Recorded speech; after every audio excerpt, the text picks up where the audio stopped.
안녕하십니까. 이강용 선교사입니다.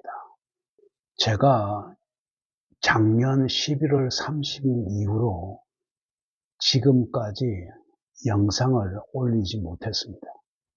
이유인즉슨 아내가 희귀병인 파종성 결핵으로 사경을 헤매고 있었기 때문에 제가 병 간호를 하느라고 영상을 올리지 못했습니다.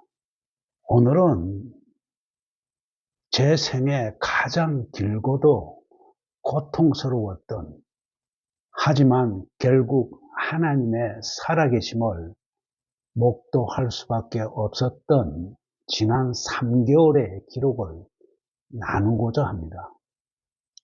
어제 제 아내가 드디어 병원 문을 나서 집으로 돌아왔습니다. 90일 만에 밟아보는 집 안의 공기, 그리고 아내의 초췌하지만 밝은 미소를 보며 저는 이 모든 것이 기적임을 고백합니다. 불과 몇 달 전만 해도 우리 가족에게 이런 시련이 닥칠 줄은 꿈에도 몰랐습니다. 아내를 덮친 병명은 파종성 결핵이었습니다.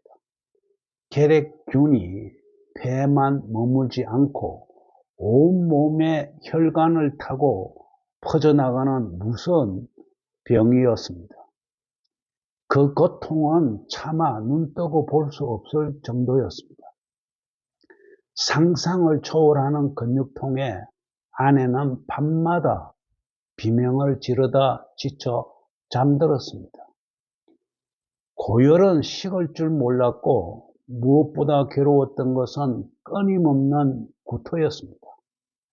물 한 모금조차 허락하지 않는 몸, 아내는 마른 침을 삼키며 차라리 죽는 게 낫겠다 하는 말을 내뱉을 정도로 사경을 헤매고 있었습니다. 저는 할 수 있는 것이 오직 기도밖에 없었습니다. 하나님 아버지, 제발 한 번만 살려주십시오. 저 사람이 무슨 죄가 있습니까? 저렇게 고통받게 두시는 이유가 무엇입니까? 눈물로 침상을 적시며 간절히, 정말로 간절히 기도했습니다. 하나님의 응답을 기다렸습니다. 그러나 야속하게도 하늘은 침묵했습니다. 기도를 하면 할수록 아내의 상태는 악화되는 것만 같았습니다.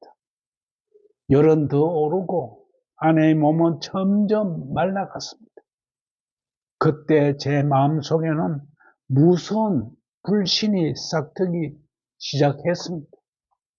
하나님, 정말 계시는 거 맞습니까?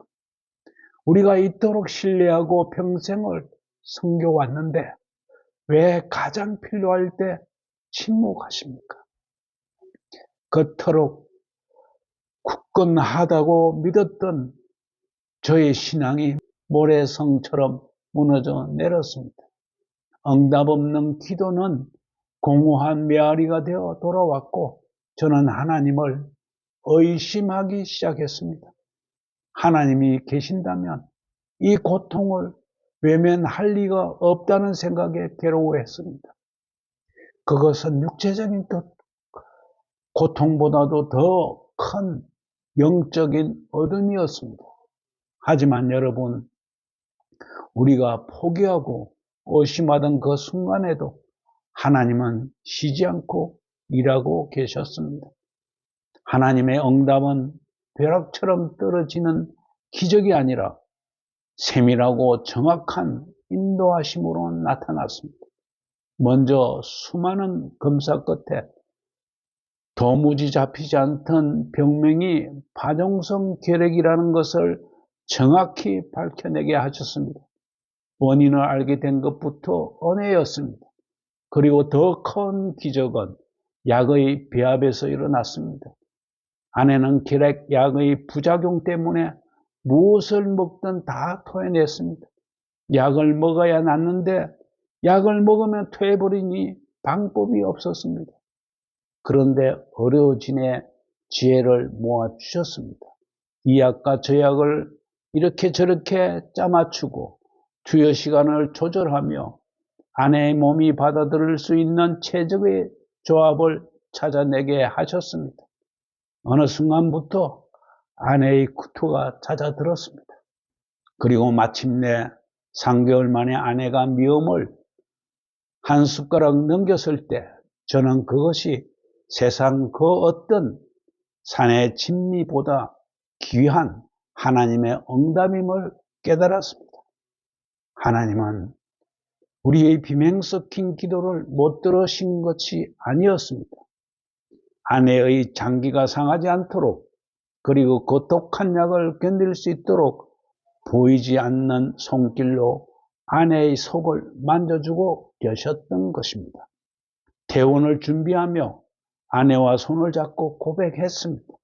하나님은 믿지 않는 자들까지도 사랑하셔서 그들이 돌아오기를 기다리는 분인데 하물며 하나님을 부르며 고통 속에서 울부짖는 하나님의 자녀들 어찌 사랑하지 않을 수 있겠느냐고요. 우리의 여심은 인간의 짧은 생각일 뿐이었습니다. 우리는 당장에 고통이 멈추기만을 바랐지만 하나님은 아내의 생명을 근본적으로 살리고 계셨습니다. 파종성 계략이라는 깊은 수령에서 건져내신 분은 결국 여호와 라파 치료의 하나님이었습니다. 이제야 고백합니다. 고통의 터널 속에서 하나님이 보이지 않는다고 느꼈던 그 시간조차 하나님은 우리를 얻고 그 터널을 지나고 계셨음을 알 수 있습니다. 아내의 야윈 얼굴에 다시 생기가 도는 것을 보며 저는 하나님의 사랑이 얼마나 끈질기고 깊은지를 다시금 확인했습니다. 이제 저는 다시 하나님 앞에 섭니다. 지난 3개월의 지옥 같은 고통을 뒤로 하고 이제는 아내와 함께 평안의 길을 걷기를 원합니다. 하나님 아버지, 이제는 더 이상 고통 없는 삶이 될 수 있도록 저희를 지켜 주시옵소서. 아내의 육신을 강건하게 붙들어 주시고 우리가 주님 곁으로 돌아가는 그날까지 백마의 위협 없이 평안하게 살기를 간절히 기도드립니다. 고통 없는 삶 속에서 오직 주님의 은혜만을 찬양하며 살아가는 저희 부부가 되기를 소망합니다. 이 영상을 보시는 여러분 중에 혹시 지금 인생의 어두운 터널을 지나며 하나님은 어디 계시는가라고 묻고 계신 분이 있으십니까? 부디 저의 간증이 위로가 되길 바랍니다. 하나님은 결코 당신을 놓지 않으십니다. 침묵하시는 것 같아도 가장 정확한 때 치료의 강선을 비추실 것입니다. 아내를 살려주신 하나님, 우리 가정을 지켜주신 하나님 아버지께 모든 영광을 올립니다. 하나님 아버지여, 우리를 지켜 주시옵소서. 남은 생에 주님의 품 안에서 평강만을 누리게 하옵소서. 환난 날에 나를 부르라. 내가 너를 건드리니 너가 나를 영화롭게 하리로다. 시편 50편 15절을 믿습니다. 아멘.